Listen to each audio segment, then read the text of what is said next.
तो हम पढ़ रहे थे प्लूरल इफ्यूजन में ट्रांसुडेटिव और एक्सुडेटिव फ्लूइड के बारे में। क्या है ट्रांसुडेटिव इज क्लियर फ्लूइड, जबकि एक्सुडेटिव के अंदर प्रोटीन एलडीएल आ जाता है।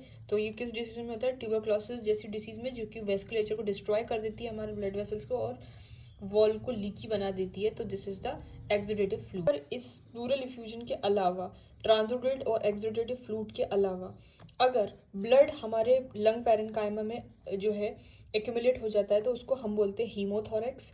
अगर इस ब्लड पैरेन्काइमा में, यानी कि हमारी पैराइटल और विसरल लेयर के बीच में अगर लिम्फ आ जाता है तो उसको काइलोथोरेक्स बोलते हैं। अगर पस आ जाता है तो इसको हम एम्पाइमा बोलते हैं। तो ये तीनों टॉपिक, हीमोथोरेक्स, जो हीमोथोरेक्स हैं, काइलोथोरेक्स एंड एम्पाइमा, ये तीनों टॉपिक डिफरेंट है फ्रॉम प्लूरल इफ्यूजन। सो उसको अलग से पढ़ेंगे, लेकिन दिस इज प्लूरल इफ्यूजन, जिसके अंदर ट्रांसुडेट और एक्सुडेटिव फ्लूइड ही होता है।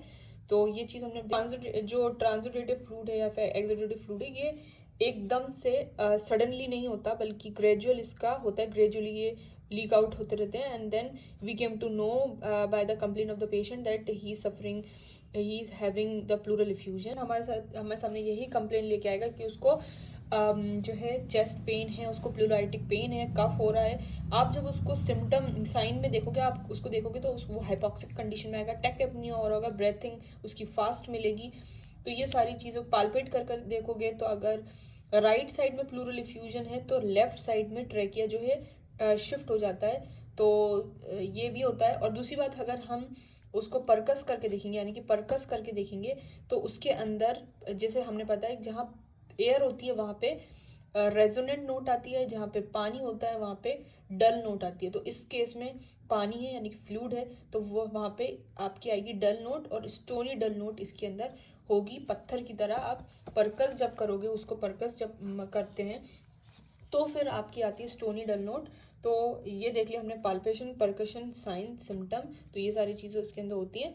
और ऑस्कल्टेशन, तो ऑस्कल्टेशन के अंदर क्या होता है? फ्लूइड जहाँ है वहाँ तो ब्रेथिंग जो है साउंड नहीं मिलेगा। तो ऑस्कल्टेशन में आप उस एरिया को, जैसे कि अगर ये जो लंग है वो अफेक्टेड है, तो क्या होगा?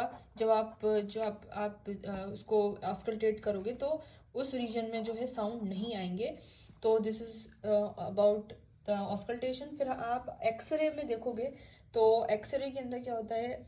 जब हम पीए व्यू लेते हैं एक्सरे में, चेस्ट एक्सरे में, तो आपको हेजीनेस दिखेगी, क्लियर कट आपको दिख जाता है। लेकिन हम उसको कंफर्म करवाते हैं तो क्या होता है कि बिकॉज एयर होती है तो उसकी अलग आवाज़ होती है, फ्लूइड होता है उसकी अलग आवाज़ होती है।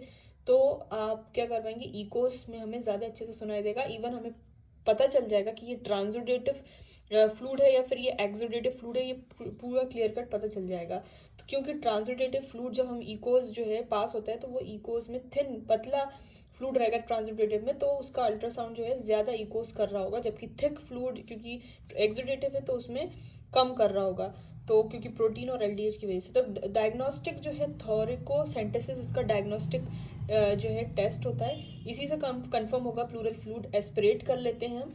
और उसके बाद हमें पता चलता है कि किस नेचर का फ्लूइड ट्रांसुडेटिव है या एक्सुडेटिव फ्लूइड है।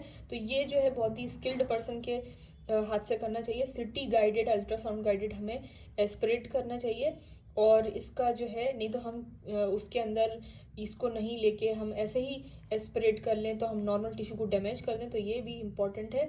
और प्लूरल स्पेस में हम जो है और उसको जो सीवियरिटी नहीं थी वो भी क्रिएट कर दें, तो बहुत चांसेस होते हैं डैमेज के। तो बहुत ही स्किलफुल पर्सन से ही होना चाहिए। तो ये होता है इसका। और बायोप्सी करते हैं हम कैंसर में भी, क्योंकि एक्सुडेटिव नेचर का फ्लूइड जो है वो होता है, तो बायोप्सी के लिए भी भेजते हैं।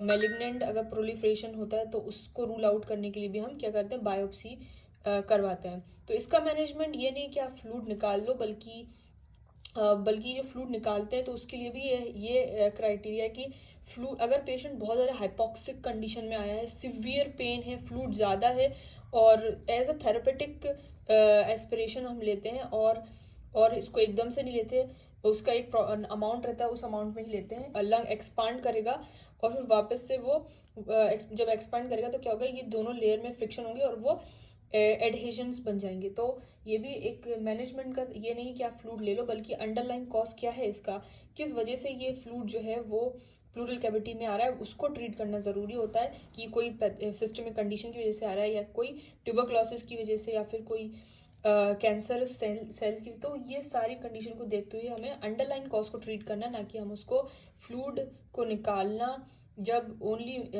जब नेसेसरी है, जब उसको हाइपोक्सिक कंडीशन है, बहुत ज़्यादा पेन हो रहा है और बहुत ज़्यादा फ्लूइड है, तभी हम एस्पिरेट करेंगे और उसका अंडरलाइन कॉज ढूंढेंगे कि इसका अंडरलाइन कॉज क्या है प्लूरल इफ्यूजन का। So this is all about today video, and if like this video, so like and subscribe my channel to get more videos like this.